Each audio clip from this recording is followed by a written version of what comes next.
comme je l'ai dit, on a des manques, hein, on le dit, on le répète, et ces manques, c'est surtout la recherche du plus, du supplément d'âme, de cette capacité à franchir les étapes et les obstacles avec encore plus de détermination, à aller chercher dans les obligations et les contraintes cette plus-value sur ce qu'on fait. Et je dirais que contre des adversaires de cette qualité, c'est des vrais tests de ce côté-là, donc à nous d'apporter les réponses. Auxerre, c'est tout bon à domicile et tout mauvais à l'extérieur. Il y a une analyse? Ouais, mais ça, faut être très prudent, d'abord parce qu'il n'y a pas énormément de matchs encore pour chacun à domicile ou à l'extérieur, puisqu'on est sur 4 matchs, je crois. Donc on n'est pas encore sur des analyses complètes. Ensuite, c'est une équipe qui est très très forte dans les phases de transition, récupération, projection vers l'avant, avec des attaquants très rapides. Donc ça montre que c'est une équipe qui doit être très forte en contre.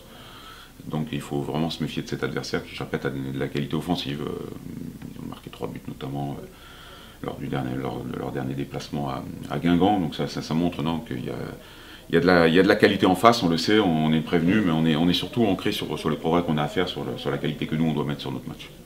Juste quand même, pour refermer la parenthèse auxerroise, 0 points en 4 matchs à l'extérieur. Est-ce que ça va influer sur la façon dont les Auxerrois vont attaquer la rencontre? Écoutez, ça, il faut leur poser la question à eux. Moi, je vous dis, ce qui m'intéresse, c'est d'être concentré, nous, sur ce qu'on a à faire, de savoir sur comment ils vont aborder, eux, les choses. J'ai envie de vous dire, ça les regarde. Moi, je sais que nous, on doit les aborder avec beaucoup de détermination et d'ambition et beaucoup de vigilance par rapport à la qualité adverse. Sur cette préparation de match, un petit mot sur Jonathan Rivérez, le fait de sa mise à pied. Écoutez, ça, je me suis longuement et très clairement expliqué là-dessus. On va pas faire non plus... photo quotidien là-dessus, c'est un garçon qui a fauté. On aborde la première fois le sujet, c'est un garçon qui a fauté, qui a été donc mis de côté et qui a rejoint le groupe quand je l'aurais décidé. Et à partir du moment où il a pris conscience de cette situation compliquée pour lui, parce que se mettre en marge du groupe, c'est forcément se mettre dans une situation compliquée. Donc il s'est excusé, je pense qu'il a compris. Maintenant, c'est des choses, je dois être en état de vigilance complète par rapport justement à l'état d'esprit qui doit régner dans ce groupe, aux règles de fonctionnement qui doivent régner dans ce groupe, parce qu'on sait très bien que c'est ce socle qui va nous permettre de nous améliorer. Donc il n'y a aucun garçon qui doit s'éparpiller. Donc Jo s'est un peu éparpillé, il s'est remis en droite ligne, donc il va revenir avec nous quand tout ça sera que du passé. Et vous n'avez pas encore arrêté le moment où vous allez le réintégrer? Je pense qu'il va revenir avec nous la semaine prochaine. Parce que je trouve qu'à travers l'entretien que j'ai eu avec lui hier, il a pris conscience de la situation, mais il faut grandir, faut être collectif, faut être dans l'ambition collective, il ne faut pas s'égarer les uns et les autres avec des états d'âme. Vous n'avez pas un effectif pléthorique cette année, mais ça ne vous empêche pas de prendre des décisions importantes, comme par exemple Jonathan Rivérez, qui était votre joueur le plus utilisé sur le banc. Il y a eu Julien François aussi, Riyad Mahrez qui a été sorti du groupe, qui est revenu et qui a marqué son premier but pro. Vous avez déjà changé les gardiens aussi. Parce que c'est une concurrence qui fait partie d'abord de notre métier, et puis que le groupe est plus fort que tout. On sait très bien que si on avait des individualités qui étaient au-dessus du groupe, ça se serait depuis longtemps, et quand on en a, on n'arrive pas à les garder, on est obligé de les vendre. Donc forcément, c'est le groupe qui va faire la différence, et c'est l'esprit de groupe, et c'est l'état d'esprit, et je le répète, c'est les bases. C'est les bases pour mettre du travail et de la progression. Donc si on s'égare de ce groupe-là, on se met en marge, et moi j'interviens, c'est logique, c'est mon rôle. Et pour nous, pour la confiance, pour le capital point, tout ça, c'est vrai que demain, il faut gagner sans se mettre de pression, mais il faut gagner. Et j'ai Auxerre qui a 5 points du podium, vous qui êtes encore plus loin, c'est vrai que c'est une situation un petit peu compliquée. Compliqué, oui et non, parce qu'on est encore loin, hein. Il reste encore 30 journées, ou 29 ou 30 journées, donc il n'y a rien qui est joué, mais vraiment rien. Donc après, on est à 8 points, Auxerre à 5 points, mais bon après eux,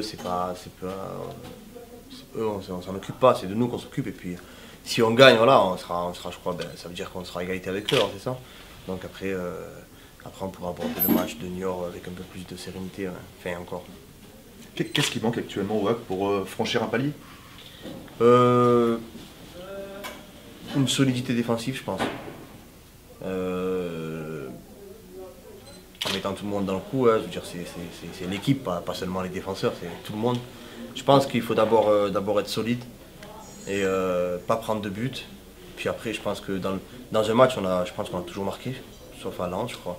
Donc après, c'est vrai que des occasions, on en aura, donc après on met au fond. Mais avant tout, c'est vrai que d'être costaud et faire ressentir qu'on est costaud aussi, c'est important.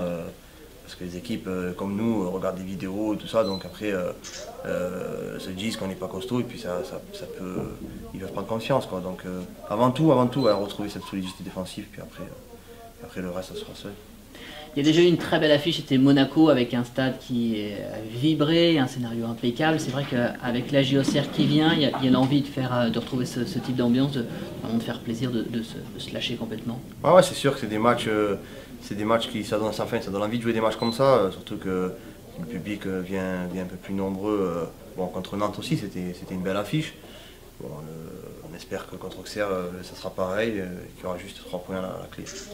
Aujourd'hui, jouer au Auxerre, d'accord, mais jouer au Auxerre en Ligue 2, ça surprend toujours quand même. Quand on a joué Lens, quand on a joué Nantes, tout ça, c'est aussi des grosses écuries qui étaient des grosses écuries de Ligue 1. Donc non, c'est pas impressionnant, surtout que voilà, l'année dernière et les années d'avant aussi, on a rencontré des gros clubs de Ligue qui étaient en Ligue 1. Donc non, moi je suis pas impressionné, et le groupe non plus. Vous concernant, est-ce qu'on peut dire que vous êtes un petit peu le reflet de l'équipe, un peu en dents de scie? Ouais, on peut dire ça. Bon, je sais pas en fait. Moi personnellement, bon, je suis arrivé. C'est vrai que ça fait pas mal de changements dans ma vie. J'ai vu aussi physiquement, j'étais pas très très bien. J'avais parlé avec le coach. Et puis là, ça revient. Ça fait Châteauroux, ça s'est bien passé pour moi. Bon là, ça revient. Mais voilà, vous verrez que ça ira mieux sur le terrain pour ma part. Après l'équipe, j'espère que ça va là aussi avec.